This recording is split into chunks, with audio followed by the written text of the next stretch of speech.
Welcome to the Destiny of Manufacturing podcast, powered by the Precision Metal Forming Association.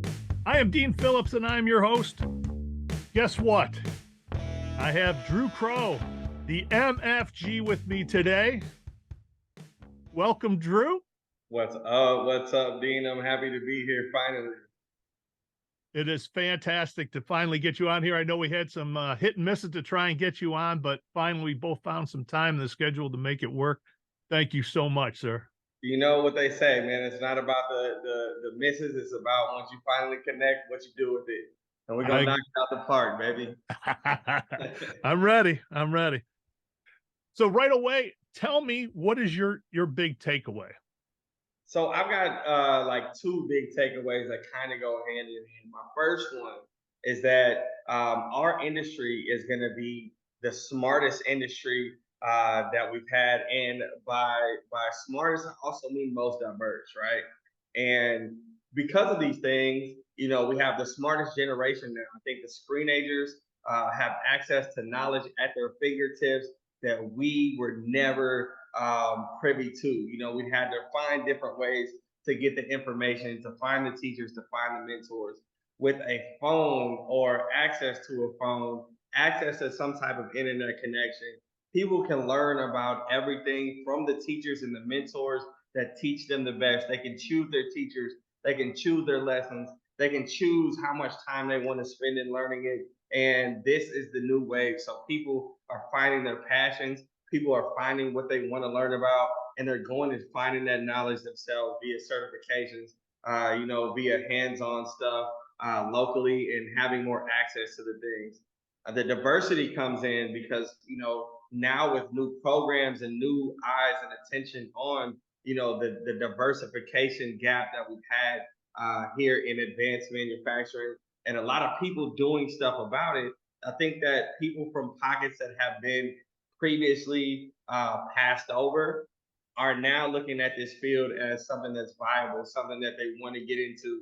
Now they're finding ways to connect with these opportunities that our career field gives them in real ways, real tangible ways. And having access to these career paths is going to open up the floodgates of more people in this field like we've never seen. And being able to have unique perspectives at the table is going to make our industry the best that it can be. So the smartest, the most diverse. Other than that, I think my next big takeaway is that, you know, people will stop having to work for money and having to work to survive. I think with all of the smartness and all of the diversification, industry 4.0 and 5.0 and however far we get, we're looking at people that don't have to trade their body and their physical work for a paycheck. So with robots taking a lot of the tedious and the backbreaking work out of our industry, with computers and machines merging and AI coming in and us figuring out how to best use it for our industry, now people aren't standing at a machine and not lifting up big metal chunks and, you know, doing these different things.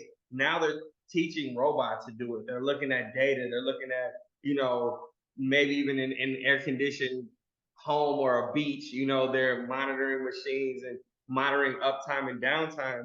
And I think that when we have that opportunity, now we can say, hey, this is a field that I want to work in. This isn't the old, dark, dirty, dangerous. This is something that I can lean into and give my best at. And people can start choosing to be here, not just for a paycheck or not just to take care of a family, but because they're creative, and we can create and we can collaborate and we can invent and innovate.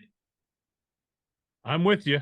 I'm with you. I think that people don't realize, and it's our own fault. We have not done as good of a job as we should have done to get the word out. Consequently, true. And that's really, it's on us to get that word out that there are these new opportunities. And I always, when I've talked to people about workforce, one of the things that I try to illustrate now is things like remote driven forklifts that people can now operate. You don't have to be on site to do every single job. In fact, there's less and less jobs you have to be on site for when you're working in manufacturing. 100%. 100%. And I think that's two-handed thing that benefits manufacturing both ways.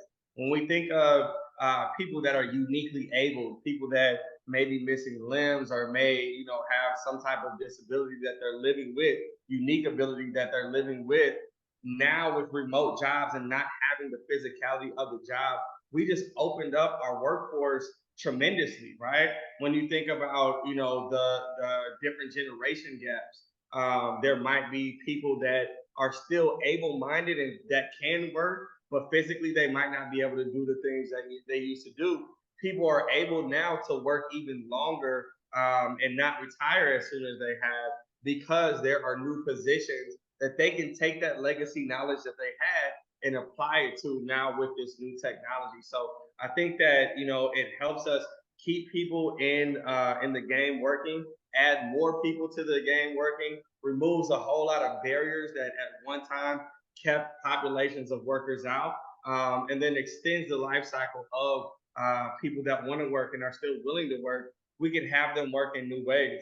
Another thing that you hit on that I think is really important is it is our fault, right?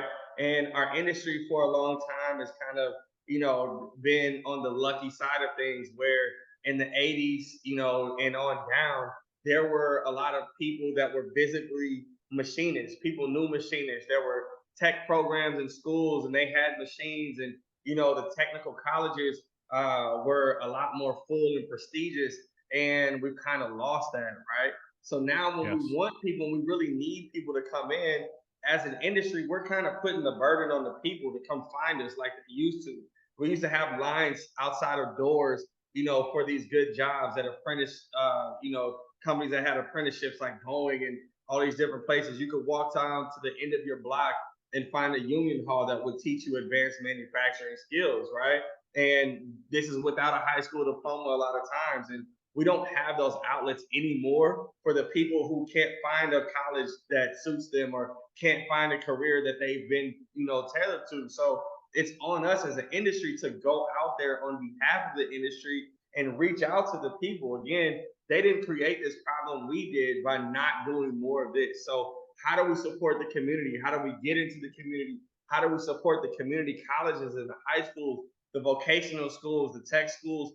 That's what we've got to be looking at as an industry in order to reap the benefits of all of this smart stuff that's coming. I couldn't agree more. So tell me a little bit about you, and let's talk about the New American Manufacturing Renaissance. Let's talk about that, and let's talk about you. Most definitely. So I am 100% here completely by mistake. And the New American Manufacturing Renaissance is also an accident.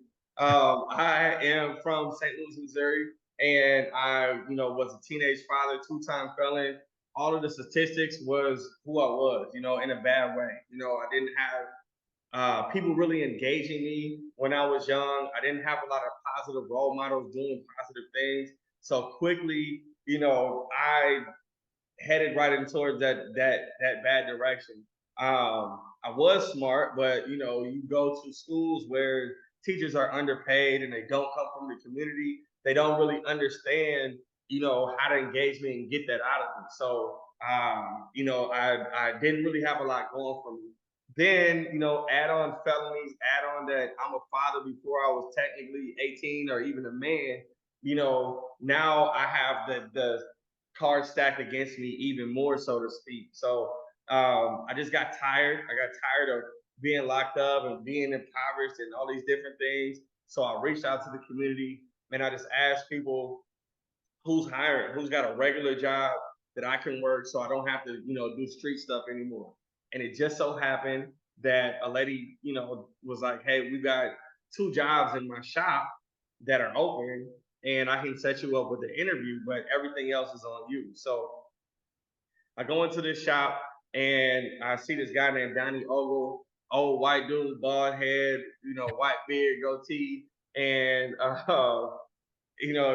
mousy oak on the wall and stuff. And I'm like, oh no, like I'm not gonna get this job, But Donnie Ogle spent the first 15 minutes just talking to me about me, where I come from, what I'm about, why I want this job, what this job is gonna do for me. and my family, and I got to give him the real side of me. This isn't a guy that we would hang out normally or have this type of conversation, but I saw somebody that cared about me, and so I cared about this thing more than anything, even though I didn't know what it was. So he said, "Look, I'm going to take a chance on you if you can pass this test." And he slid me a machinist test. On the front side, it had calipers and micrometers and all of these different measuring tools. Had different measurements on there, which I couldn't read at the time, and I had no idea what it was. So I failed that time. On the back side of the test, however, were measurements like eighths, 3/8, a quarter. And from my past life in the street, I knew exactly what those were. So I passed the backside with flying colors. And he said, "Look, man, you're not a machinist by any means, but I will put you on the saw. And if you start on the saw and you want to learn more and you give everything that you got, I promise I'll make a machinist out of you." So, that right there made me feel like there was something better for me in the world, and that this guy is going to invest in me. So I better invest in me as well. I don't want to let this dude down. And nobody really like believed in me like that. You know what I'm saying? So Absolutely. I showed up for work, third shift overnight on the saw. This is my first time in the shop, and I'm seeing machines run, and I'm seeing like all of these things happen for the first time, and I'm watching raw material turn into something that then goes into a turbine engine that then goes into the jet fighters that are protecting our country. And it's like, yo, I don't know if I've ever felt like an American before, but right now I'm red, white, and blue to the death. You know what I'm saying? And this was the first time that I felt like the work that I was doing had a purpose behind it, and it actually meant something. And it wasn't just a job. This is a career. And if I don't come to work on time and give it everything that I have, then our country isn't as safe. So in a weird way, as a felon, I couldn't enlist, but what I could do is make the hell out of these parts, you know what I'm saying? And Yeah. make sure that they've got the best metal material ready to cut in the morning as the machinist so we can get it in these jet engines. So I started finding myself do different things. And this is where machining kind of taught me soft skills in life as well. I started showing up 15 minutes before it was time to clock in because I wanted to make sure that I was here and I could work and get all the work in that I needed to get in. Because again, the country wasn't safe if I didn't go to work in my mind. The next thing was benefits. My kids have benefits for the first time. So I clung on to the job because that wasn't something that I knew growing up, right? So that was important to me. When I would go back on the block, as small as it sounds, I had a machinist uniform on, right? And that meant something to me and just held my chest high. People asking me, "What do you do now? You're not thugging anymore. Like, what are you doing?" And this was my opportunity to teach them and say, "Hey, yo, like, there's another option. I don't have to do that anymore because this pays the bills and leaves me enough over on the side where I don't have to play the streets and do these things anymore." So quickly I began to train people. Well, I started moving up in the plant. I connected with some old Polish dudes that taught me the manual mills, and they told me if I learn this trade, I'll never go hungry. My family will never go hungry, which was another one for me. Coming from scarcity, coming from poverty, that sounded like a win, for me. So I just really put my head down, did everything that I could, and I found a niche. I found that the industry had all these open jobs. The companies that I was working for had a lot of second shift, third shift jobs open, and they had all their good machinists on first shift. So A, nobody was teaching anybody on second shift how to become a better machinist, and B, they kind of had a revolving door where they had to rely on staffing companies that figured, "Oh, you had warehouse work before, let's put you in front of a machine." And the quality of work wasn't the same, and people weren't engaged. They weren't in the right place, right? Right. So what I was able to do is I said, "Yo, let me help us out with this problem." And I started going back to places that I knew, hiring for second shift. I became a foreman at this time. And I was able to go back to, the youth offenders group. I was able to go back to my PO office. I was able to go back to the battered women's shelters, all places that I was familiar with, and say, "Hey, I've got these great high paying jobs that were able to lift me up from where I was. I wasn't crazy high, but I wasn't where I used to be. And this could be the same thing for you. So if you give me a chance I'll hire you. And I started hiring people, and instead of them, leaving in 30 days or leaving after the first paycheck, they started staying, and they would not only stay, but they would have me teach them, skills like how to set up machines and then how to program the machines and G code and all these different things. So people were upskilling, people were getting better, people love their job. So they're, working harder, productivity is up, and my name started to ring bells around the industry. And, one major company that I was working with, I got poached to another one and then another one. And then, my name just started getting bigger. So I couldn't keep jumping companies. So I started just consulting on the side and teaching them my methods and teaching them how to recruit and retain from these pockets that hadn't been really sewn into, and how to teach this message and get them over there. So that gave some great results. I started teaching at the local community college so I can get more into that pipeline creation and getting in front of high school kids and middle school kids early and starting to plant those seeds. And I was there for 4 years, helped turn around the department that I was in, advanced manufacturing department. And my calling just got bigger. And people would, hey, can you come teach my community college? Can you come to my city? Can you do this and that? And then that's where the tour came from. So I launched the New Nice. American Manufacturing Tour last year in 2022. Same time I stepped away from the classroom, and I just expanded it. And I went to 12 different cities that are a lot like St. Louis. We hit Cincinnati, we hit Detroit, we hit Baltimore, we hit Chicago, we hit Tampa and Sarasota, Florida. We went all of these different places that has a nice burgeoning industry, that has a great bones of American manufacturing, great jobs, but it's just disconnected from the people. And the people don't know how to get there. The people don't know how to get these jobs. And then, the companies don't know how to build a bridge to the people. So I go out to these cities. I help, have and facilitate the tough conversations, and get that ecosystem going as much as I can to fill that pipeline and help our American cities get back to where we were. Yeah. The biggest kudos to you for all your hard work. And I want to thank you personally for that, because when I was in school, I went to a vocational high school because we had that available. Today, we just don't have that pipeline for people like we used to. And it's a shame, because everybody I went to high school, I went to a high school that was in the inner city in Buffalo. Okay. And the neighborhood had changed a lot over the years. And it was predominantly African American. Most of the kids I went to school with were Black, and it's just, but that's just where it was. But that's the beauty of it. Right. You're teaching people where they live. And I was getting busted. Right. Yeah. And that's the beautiful piece of the puzzle of, if we tap into these things now, we can change, because your generation, my generation, these generations under us all have those stories. Hey, I hung out with people that didn't look like me. I played sports with people that didn't look like me. My neighborhood, my school, whatever it may be, was comprised of people that all look different, because this is America and it is changing rapidly. And I've been to Buffalo, I've been to Niagara, so I know exactly what you're talking about. I've seen these neighborhoods, and even when we find places, because Buffalo's got an amazing smart factory training center that they built recently, but a lot of the places have the same issue, and the issue is, hey, we have all of these great resources right here, but the community just doesn't engage with them. And sometimes we've got to think about, okay, what is our method of communication?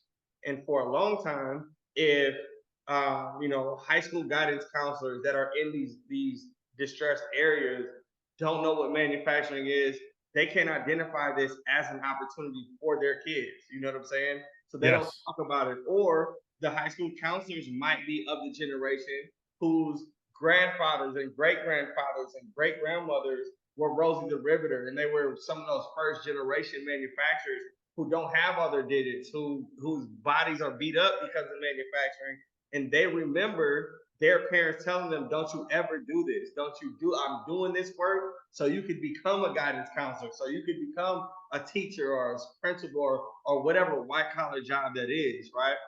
Yeah. But the new narrative is that, again, this is a smart field. So dark, dirty, dangerous is gone. High tech, high paying is here. And we've got to Yeah. connect the community to these things with messengers who are giving them a message that they want to consume and they want to be engaged in. Again, I this new generation, these screenagers, millennials like myself, we have been inundated with technology since day one. And with technology, we've been inundated with marketing and messages and constant information. There's information, content to consume.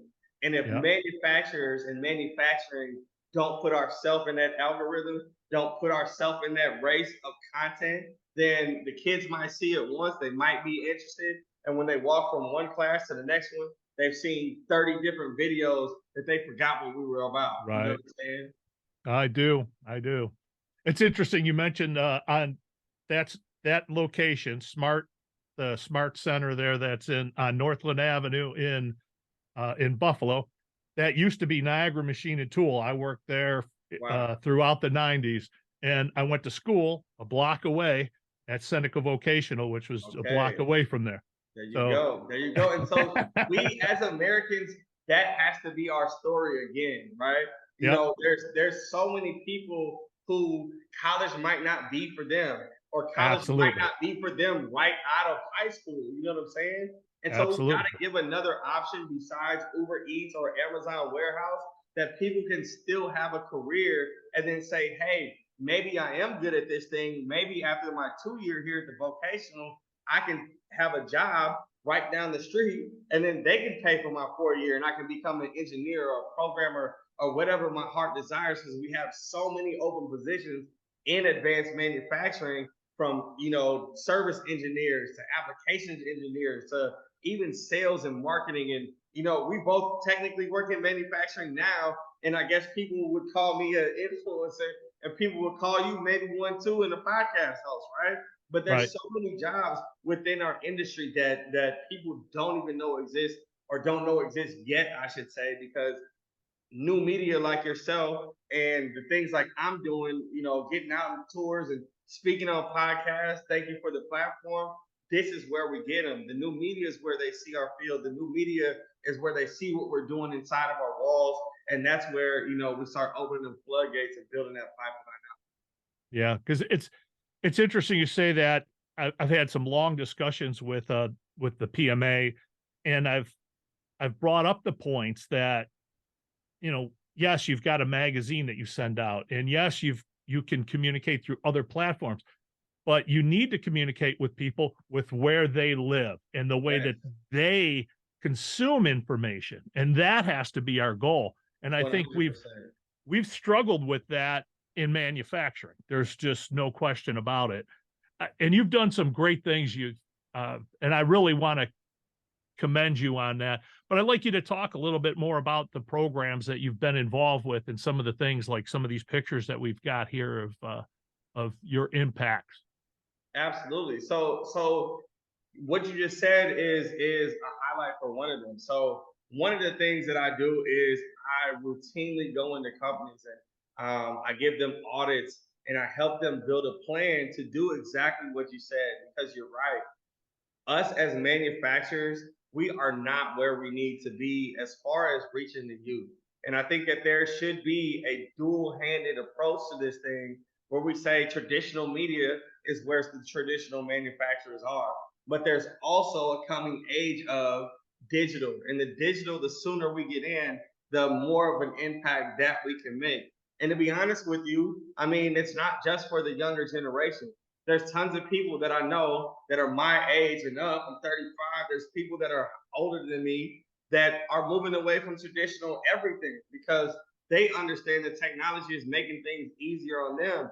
Reading, I sat next to people on the plane every time I travel, and I see people with their Kindles, with their ebooks, making the words bigger so they can see, right? So that's on a small scale, but the thing is, we've got to go where the people are, and we've got to give them the message the way that they want to hear it. Because if it's not us, it's all the other industries and it's all of the other influences that could be happening. And be quite frank, we're behind. We're behind on the time. We are way Yes. more behind than every other industry and even individuals. And that's why, like I said, I commend you and I commend companies that are trying a little bit. They're testing the waters, putting the toe in, podcasts here and there. But I said we got to put our whole body in it. We got to dive in the ocean. And the sooner we do it, the better, not only for ourselves and our personal, companies and missions, but the better for the industry as a whole. And again, things don't big ideas, big things don't happen overnight. But if we all do it locally and we all do it on a small scale, then that ripple becomes a wave.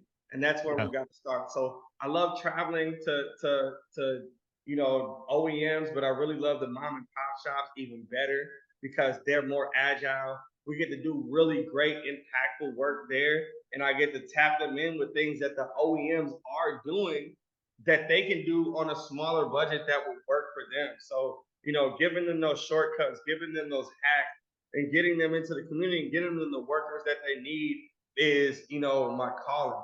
I get a lot of people that understand, like, you kind of said it earlier, the manufacturing plant that I live in, when I go outside of my door, it ain't like it used to be. You know what I'm saying? And the people don't look the same. The city doesn't look the same. Things are changing faster than I can get a grip on it. And technology is a part of that. We can Yeah. be reaching so many people in our local areas without even having to open our doors physically. We can do it like this, right? So I think that that's my favorite thing is connecting this opportunity to the community, connecting ability to opportunity and access, and really building out those pipelines. Yeah, I agree. Hey, Drew, tell people how they can reach you. Where can they connect, or how can they communicate with you? People that want to connect with you. So please reach out to me via the-mfg.com.